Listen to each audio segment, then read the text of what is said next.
الحمد للہ والصلاة والسلام علی رسول اللہ۔ بسم اللہ الرحمن الرحیم۔ آج کی ہماری حدیث تین قسم کے قاضی یعنی کہ ججز۔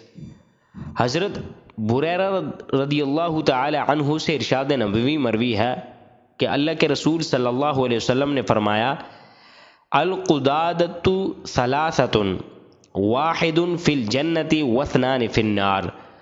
قاضیوں ججز کی تین قسمیں ہیں، ایک جنتی اور دو جہنمی۔ فَأَمَّا الَّذِي فِي الْجَنَّةِ فَرَجُلٌ عَرَفَ الْحَقَّ فَقَضَىٰ بِهِ۔ جنتی قاضی وہ شخص ہے جو حق کو جانتا ہو اور برحق فیصلہ کرے۔ وَرَجُلٌ عَرَفَ الْحَقَّ فَجَارَ فِي الْحُكْمِ فَهُوَ فِي النَّارِ۔ جو قاضی حق کو جاننے کے باوجود ظلمانہ فیصلہ کرے وہ دوزخی ہے۔ وَرَجُلٌ قَضَىٰ لِلنَّاسِ عَلَىٰ جَهْلٍ فَهُوَ فِي النَّارِ۔ جو شخص جہالت کے ساتھ لوگوں کے فیصلے کرے وہ بھی جہنمی ہے۔ اب حدیث کی تشریح سے معلوم ہوتا ہے قاضی اور جج بن کر لوگوں کے درمیان فیصلہ کرنا ایک عظیم منصب ہے۔